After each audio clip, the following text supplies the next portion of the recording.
Alam nyo ba, ang ating katawan ay parang isang malaking lungsod. Ang puso ang nagsisilbing sentro o power plant. At ang mga arteries ay ang mga kalsada at daanan na nagdadala ng dugo, oxygen at nutrisyon papunta sa bawat bahagi ng ating katawan. Kung maayos ang daloy, lahat ng organs ay gumagana ng tama. At ang ibig sabihin nito, tayo ay malusog. Magandang hapon. Kami ang Group 1A at ang ipepresent namin ngayon ay coronary arteriosclerosis. At ang mga kasama ko sa pagpresent nito ay sina Angela Atienza, Carmina Cabanding, Sofia Dalusong at yours truly, Aliana Magallanes. Ano nga ba ang atherosclerosis or coronary atherosclerosis? Ito ay isang kondisyon kung saan ang taba, kolesterol at iba pang sangkap ay naiipon bilang plaque or plaque sa loob ng ating arteries na makikita natin dito sa PowerPoint na meron ditong isang paganon na merong yellow sa gitna. Ang ganon, paganon is yun yung arteries. Tapos yung yellow sa gitna, yun ang plaque or cholesterol, taba na naipon. So dahil dito sa plaque na to, unti-unting kumikitid at tumitigas ang ating arterial walls na nagdudulot ng mahinang daloy ng dugo. So kapag lumala naman ito, maaari itong magresulta sa seryosong sakit gaya ng heart attack, stroke, at iba pang cardiovascular diseases. Kaya kailangan natin maging malusog lagi at healthy living. Okay, para mas maintindihan natin kung ano yung atherosclerosis at paano nga ba ito nangyayari, hihimay-himayin natin. So una, arteries. Ito ay ang mga blood vessels na nagdadala ng dugo mula sa puso papunta sa iba't ibang bahagi ng ating katawan, sa mga organs natin. Next is endothelium. Ito ay isang manipis na layer ng cells sa loob ng ating arteries na nagpapanatiling makinis ang daluyan. Susunod naman, pinsala sa endothelium. Dito na nagsisimula ang pagdikit ng taba at kolesterol. So, dahil may pagdikit ng taba at kolesterol, nagkakaroon tayo ng plaque or plaque build-up na unti-unting nag-iipon ang taba sa loob ng ating arteries or plaques.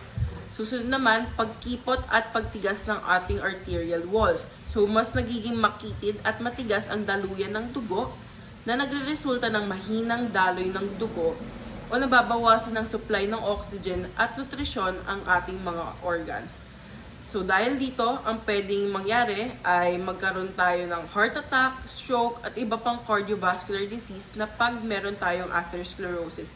Kasi nga, again, yung daloy ng dugo ay hindi na siya nagko-compensate or lumiliit na yung daanan ng daloy ng dugo. Kaya hindi na nagbibigyan ng dugo yung ibang organs natin sa katawan. Ngayon, pag-usapan naman natin kung gaano kalaganap ang coronary atherosclerosis. Sa Pilipinas, ang coronary atherosclerosis o bara sa ugat ng puso ay isa sa mga top na sanhi ng pagkakasakit at pagkamatay. Ayon sa mga health survey sa bansa, nasa humigit kumulang 1% ng adult population ang may coronary disease. Pero mas mahalaga na marami sa mga Pilipino ang may risk factors tulad ng high blood, mataas na kolesterol, diabetes at paninigarilyo. Dahil laganap ang mga ito, tumataas din ang bilang ng mga kaso taon-taon. Sa buong mundo, isa rin ito sa pangunahing sanhi ng pagkamatay at milyon-milyon ang naaapektuhan bawat dahil dito.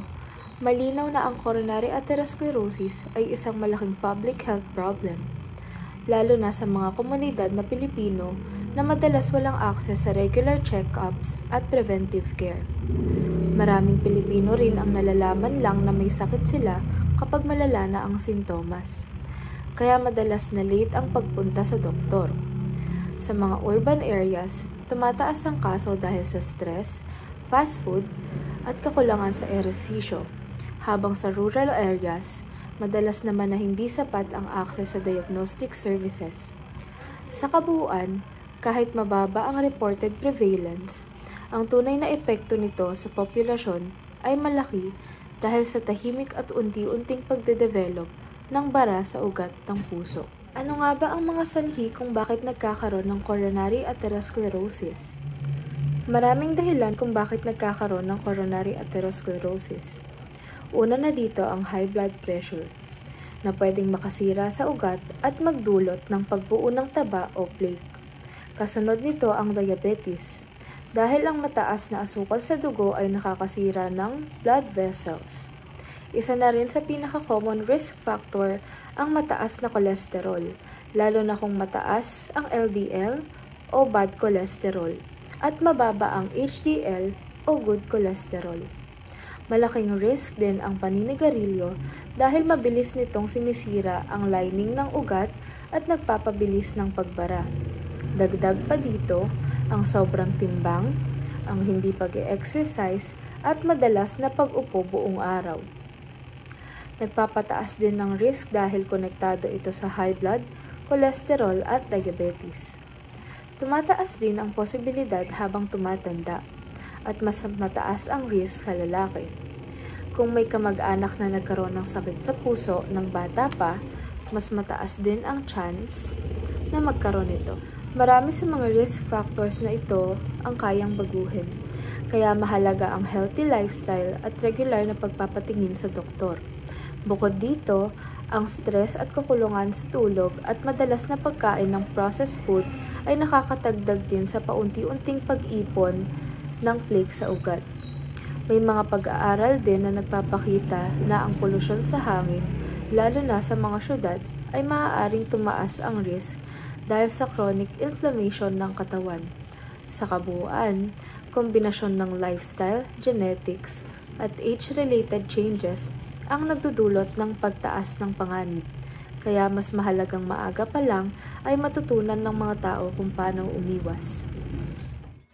Ngayon po ay pag-uusapan naman natin ang mga clinical manifestations ng atherosclerosis.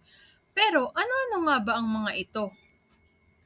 Una, kung atherosclerosis ay nasa coronary arteries, nagkakaroon ang pasyente ng coronary artery disease. So ano-ano nga ba ang mga pangunahing sintomas nito? Una, nagkakaroon ng paninikip o pati na rin ng pananakit ng dibdib or angina. Pangalawa, palaging hinihingal lalo na sa paggalaw o madaling mapagod. Pangatlo naman, sa mga malalang kaso, maaaring magdulot ng myocardial infarction o kaya naman atakihin sa puso na may sintomas na katulad ng matinding chest pain, pagpapawis, pagduduwal at pati na rin ang palpitations o yung nararamdaman nating mabilis na pagtibok ng puso.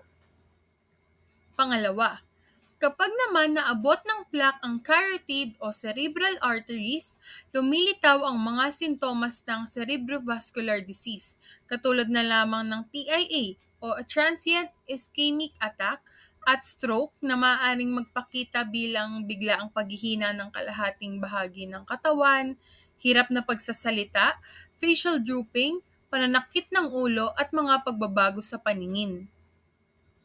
Pangatlo, sa peripheral arteries, nagkakaroon ng peripheral arterial disease o PAD. Makikita ito sa pamamagitan ng intermittent claudication. Ito yung pananakit ng binte kapag naglalakad at gumagaan naman pag nagpapahinga. Malamig, maputla o cyanotic na paa at kamay. Mahinang peripheral pulses o yung pulso, pagkalagas ng mga buhok sa binte, pagiging manipis at makintab na balat, at sa mga malalang yugto na maaaring magdulot ng non-healing ulcers o gangrene. Pang-apat, kung sa renal arteries naman ang bara, maaaring lumabas ang mga yung pagtaas ng presyon na mahirap gamotin o yung resistant hypertension, pagbaba ng kidney function at mataas na serum creatinine dahil ito sa renal artery stenosis. Panglima, kung ang aorta ay tinamaan, maaari itong magresulta sa aortic aneurysm, alinman sa tiyan o kaya naman yung sa dibdib. At posible rin magkaroon ng aortic dissection. Ito yung nagdudulot ng biglaan at matinding parang pumupunit na sakit sa dibdib o likod, kasama na rin ang hypotension o pagbaba ng presyon. At narito naman ang mga paraan para maiwasan natin magkaroon ng atherosclerosis. Una ay sundin natin yung mga malusog na pagkain. Kumain tayo ng maraming prutas, gulay, whole grains, at bawasan natin yung mga saturated fat tulad ng sobra sa asin at dagdag sa asukal. Pangalawa, itigil natin yung mga paninigarilyo or iwasan natin yung second-hand smoke. Pangatlo, matulog tayo ng sapat, mga 7 to 9 hours bawat gabi para sa mga nakakatanda. Panatilihin din natin ang malusog na timbang. Kahit na malit yung pagbaba ng timbang ay nakakatulong ito sa pagpigil ng iba pang risk factors. At narito pa po ang ibang pag-iwas sa atherosclerosis. Limitahan natin yung mga pag-inom ng alcohol, mga alak, tapos pangasiwaan natin yung mga stress. Alamin natin kung yung mga paraan na mag-relax or harapin natin yung mga emotional stress natin. Tapos kontrolin naman natin yung mga kondisyon na risk factors gaya ng mga mataas na cholesterol, high blood pressure, at mataas na blood sugar tulad ng diabetes. Ito naman is sa tulong ng mga doktor. Yung lifestyle changes natin, hindi sapat yun. Maaaring magreseta pa ng gamot yung mga doktor tulad ng statin upang makontrol yung LDL cholesterol natin. At narito naman ang mga options sa paggamot ng atherosclerosis. Narito ang mga gamot, statins, pampababa ng LDL cholesterol natin, anti-platelet o yung anti-clot, halimbawa yung aspirin, kung may history tayo ng mga heart disease. Tapos yung blood pressure meds tulad ng ACE inhibitors, beta blockers, and yung calcium channel blockers. Sunod naman ay yung diabetes medicines natin para makontrol yung blood sugar natin, hindi siya tumaas. At yung nitrates natin para naman sa chest pain or yung angina. Ito naman po ang mga operasyon para sa atherosclerosis. Ang angioplasty at stent para buksan ng baradong ugat. Ang bypass surgery naman po is or yung CABG sa paglilikha ng bagong daluyan ng mga dugo, yung carotid endarterectomy or yung stenting para naman po ito sa bara sa leeg, at yung lipoprotein apheresis naman po is yung pag-filter ng sobrang LDL sa dugo. At ang huli naman po ay yung rehabilitation or yung support. Una ay yung cardiac rehabilitation. Ang programang may guided yung exercise at yung edukasyon para makatulong sa pag-recover ng pasyente at mapalakas ang puso. At yung pangalawa naman po is yung supervised exercise program natin or yung RCs yung ginagabayan ng health professionals, lalo na po para sa may mga peripheral artery disease upang mapabuti ang daloy ng dugo.